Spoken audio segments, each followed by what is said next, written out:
Hi everybody, I'm Jones. And I'm Mann. And we're Jones and Mann. And tonight, we are jonesing on Papa Pilar's 24 Dark Rum.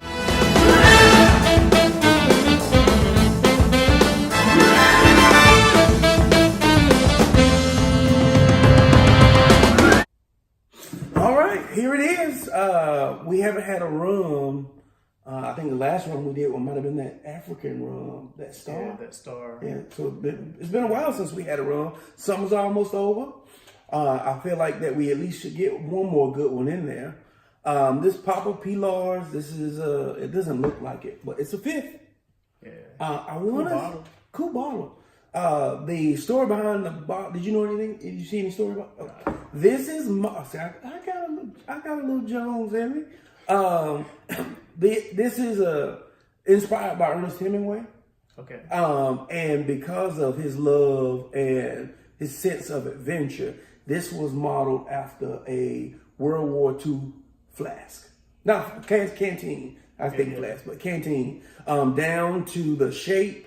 The top of the bottle, which I don't know if y'all can see that right there, but it's got a compass on it, and it's even got the little holder for like your canteen, so you don't lose your top when you're in battle, like I've been in battle. But I saw that, and that's another thing that really made me, kind of drew me to this bottle. So I had a couple of facts in there. I want to say it was 45, 49. So it was for a rum. It was a little on the pricier side. It might have been 39, but I'll check it. I buy stuff on the regular, and it just all kind of blends together after a while. What did you find out, Jones, about Papa Pilar's? One, I found out that it has my favorite number on it, 24. 24, but that does not hold any reference to the aging of the rum. Okay. So it is a blended rum that comes from like a lot of Caribbean islands, Florida, and so it's going to be kind of interesting. Yeah. It starts in a bourbon barrel. Okay. Then it goes into a export barrel, and it's finished off in a sherry cask barrel. So it's going to be interesting. And I was looking on the side. It says Florida, Panama, Dominican Republic, Nicaragua, Barbados. I mean, there's some good rums that we like from those, and some not so great ones. So that's why I just said the Caribbean. It's a little too much to name. Ain't no telling what kind of blend we have up in here. Yeah, so we'll see. I think it's gonna be interesting. Okay. Only other thing that I saw was, I think there's two rum styles. Is it like Solera and Pot Still? Yeah. There's two styles. This has a little bit of both styles in it. And that Pilar was either or both Hemingway's wife's name or a boat that he had. I saw it in a couple different spots. You want to get me on the history? I get you on the history back. Yeah, well, maybe we'll clarify. I think it actually was both. I think his wife's name was Pilar, and he named his boat Pilar. Which makes sense. You kind of do that after your old lady or your wife, whatever. So we'll see how it goes. But let's do what we do. House rules. We'll crack this thing open. I should have known that it was potential to be a problem, but I'm prepared. Thinking it's going to be more of a problem pouring it if they have an actual canteen style top on it. So let's get us a couple of shots going here. Oh, it's got a real deal twist off. So even after the bottle's gone, this is feel that that's pretty. It's pretty weighted. It's pretty weighted, and even the bottle itself looks like a good decanter. Once it's empty. Yeah, this is awkward to pour. Yeah, I see a mess happening already. I'm gonna go ahead and tell you I'm gonna spill some stuff. Let me see if I can put it down closer. Yeah. I can see this being wasted quite a bit. Yeah. Once you get a few in. It's got a little alcohol-y smell underneath there, but a little caramel, maybe a little vanilla. Smells to me really Dominican. Do you remember that? What was that rum that we had last? Ron Barcelo. Yeah. I think that was a Dominican rum. It reminds me a lot of that. All right, so let's clink them and Let's drink. clink them and drink them.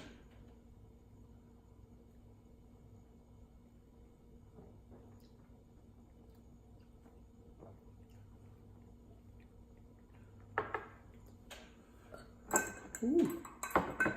A little more heat than I thought at first. A little unexpected heat. All right, let's try it. I feel like I'm in like You know I'm gonna pick on you every time I see you pour it. I'm on pretending school, just learning how to pour. Yeah. But this is yeah, we got stuff sauce all over the bar. Oh, so you see how there's a separate chamber that this is connected to? So that I was wondering how do you keep it from wrapping around the bottle? So once you put the top on, it allows the top portion to spin and tighten while that part stays, that little ring part stays stationary. That's pretty canteen like. Pretty dope. Lose a lot of the alcohol. I should have probably poured in a little more, but I was just trying to figure out how to tip that thing over in there. And you can't even put a spout. I was about to say a nipple, but I don't say it now, so I'm putting it out there. I call them nipples because that's what Yeah, I know what you're talking about. Yeah. You can't even, that thing's too wide to even put a nipple in. You probably figure it out. Yeah, I think after a couple times, you just kind of hold it and pour out. But it's short and it's fat, so you kind of, it's weird. It's weird. It's really weird. Okay, We'll see. We'll see. When we do a little bit more of the tasting, we'll have a pour out competition. We'll need more research. Yeah. Okay. All right. Smells good. Clink them and drink. Clink them.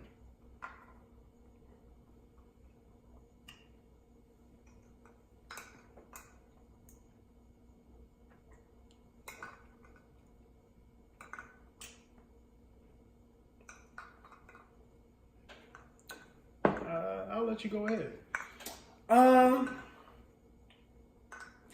You still get a little our Jones and Mann coined term, a little alcoholic taste on the end, even with the ice. But to me, it's pretty good. It's got a little sweetness on the front end. I don't get a lot of like some rums will have, some cherry or some other fruit flavors, and I don't get a lot of other fruit flavors. To me, it tastes very Dominican style rum. I would definitely agree with that. But I think I like it. It's got a little aftertaste in them.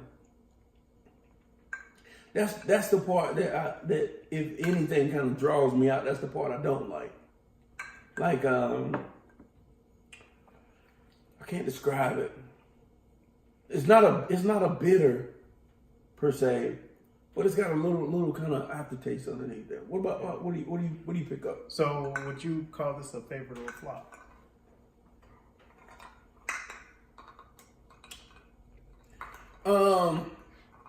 I like a lot of characteristics of it. I like the uniqueness of the bottle. I'm pretty sure it's at least 39 or 49. I think the price point for me, and the fact that I don't totally love everything about it, probably is gonna make me say flop. I was really excited about it because it was a domestic, because it's got some rum in it from Florida. So I think it's classified as kind of domestic. And I always like to find a domestic version of what we drink that's good. I would say out of the domestic things that we've tried recently, with the exception of Hanger vodka, this is the best domestic rum that I've tried. Oh man, it's horrible, right? I can't remember the last domestic rum that I've actually tried. It's not a lot. It's not a lot. It's not a lot.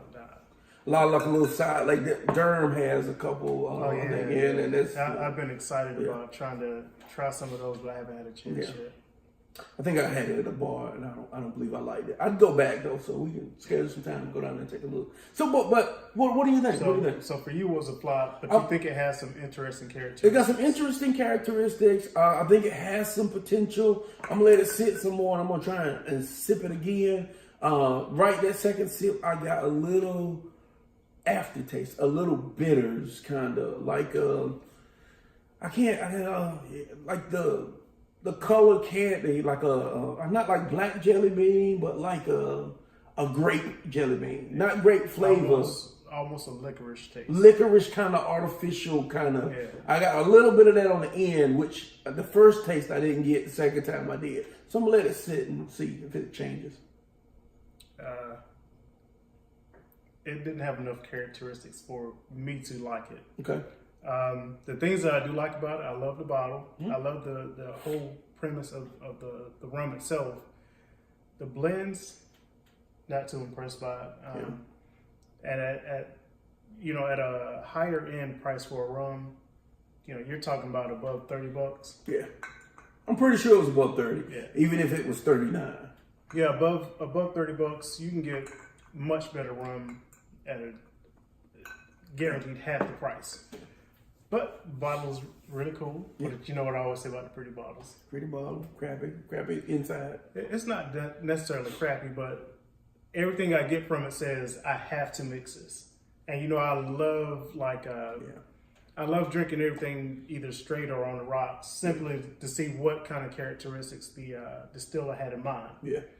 This just doesn't have that. I'm thinking now, like, what can I put in this to make it enjoyable? Well, my favorite thing is rum and Coke. Yeah. I wonder if it enhances the rum and Coke, or does it just disappear and just become like a base rum and Coke? Yeah. But yeah, it would handle that aftertaste though. It might handle the aftertaste. I hate it, but I would say it is the best domestic rum I've tried. But I will say at the price point, it's probably a flop. Well, think about it. I'm gonna go ahead and say that it's a flop, but I'm sure you guys already know. Oh yeah. If you buy the bottle, you get a great decanter. Okay. So that, decanter is normally $30. Yeah. You get a decent rum. Decent rum, yeah. So, hey. Maybe it's a wash. It's a wash on the price, yeah. if you're going to have some, most people just throw the bottles away, but this has a cool story behind it. Yeah. And you can, I say it's worth the taste. I would suggest tasting it at a bar if they have it. Taste it. I would definitely say taste it at a bar. Yeah. I think that it be a good try. It's not a bad rum. It's just not a $50 rum. No, nowhere near a $50 rum. And it's not. It's probably not a $40 rum. If this was $20, would you say favorite? No, it'll still be a flop. But it would be like, it would be more enticing to buy and just the Ernest Hemingway story in itself. So it's not just price point; it's also the rum itself. Yeah, it's the rum itself. Yeah. I don't care for the rum itself. Yeah. I agree. It's not. It's not great for the price point. I think at this price point, you're paying more for the storyline. Yeah. Than you are for the actual rum itself. Okay. Well, Papa Pilar Ernest Hemingway. There you have it. It's gonna be a flop from us. I'm not even. I was gonna be kind of interested about trying the. They have like a blonde. Yeah. But I don't think I'm gonna want to do the blonde either. Yeah. Maybe it's just too much. All the bourbon, the X, the sherry, the 14 rums mixed in. Maybe it just. Because I always wonder when you have that many mixtures, how do you reproduce? Like, will the next bottle taste exactly like this? Or will the next bottle taste completely different? Yeah. And if there's no consistency in the brand, then you don't get excited about it. Yeah, you remember before we started shooting, I was like, I don't think you're gonna like this. Yeah, you nailed it. You nailed because, it. You know, it's finished in that Spanish. Yeah, share. you nailed it. You nailed it. You nailed it every time. So, well, there you have it, folks. Be sure to subscribe. You gonna say you know? Oh no, I was gonna. Oh, I know you gonna do click the bell. You always say click the bell. You I was gonna let you finish today. Subscribe, click the bell. You can follow us on Instagram, Twitter, and Facebook at JonesNmann.com. You know, we always looking for suggestions. I mean, actually, the comments have been really great lately. We have 500 and some subscribers. We're not getting a million comments out there, but I feel like we got a good exchange with those that are faithful to us and watch and wait for us every Friday. We really, really appreciate it. Makes us feel good. Makes us want to, kind of keep doing it. So make sure you subscribe, follow us, share with friends. And this has been another episode of Jones and Mann. Click 'em and drink 'em. We'll catch you next time.